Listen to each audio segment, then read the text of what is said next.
looking forward, the question is what can we do to prevent that, or to track it. I mean, we're now hear more and more stories about tractors that are being found because of telematic systems that were installed that could locate the machine after a theft. And those technologies we are looking at right now and see, is there something that we can do without doing too much to the cost or creating other concerns. But that will be a little bit down the road. I cannot promise that this will be available in the short term. Right. So it's. Were we talking 1 or 2 years or something like that? Or? Yeah, we're probably talking at least 1 or 2 years, because when you do something like this, in many cases you're talking about a new generation of a piece of equipment, electronic hardware, which has something like this functionality built in or the like. So the first and the best, I think, advice that I can give in this scenario is really being aware, watching out. And I know it's not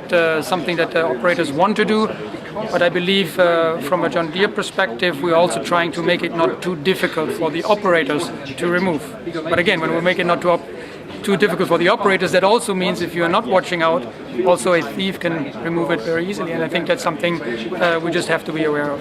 So once these systems are removed, is it possible to disable them remotely? Is that something that you're looking at, to turn them off so Yes. that they become useless? Useless, yes. Right now that's not implemented, to be perfectly honest, but of course that is also one of the elements and the options that we are looking at.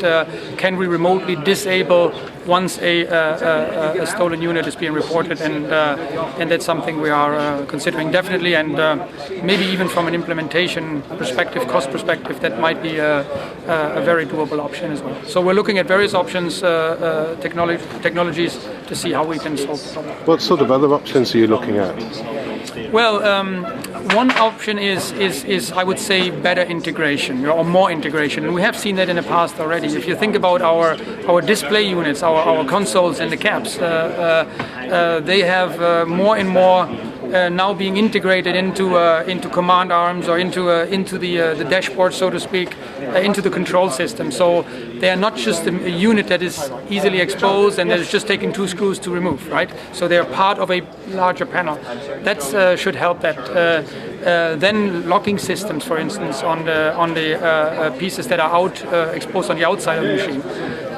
Those are elements that have already been there and will further be enhanced, so that an owner can even lock a unit. Because the trouble that we have with this question is always, on the one hand, the operators and the users want to move. Right, they want to move components between machines. That's part of the additional value that they get if they can use one component on multiple machines. So you don't want to make that too hard. But on the other hand, you're running the risk that there's a price that you might have to pay for that. So therefore, we're trying to see how we can better meet both criteria.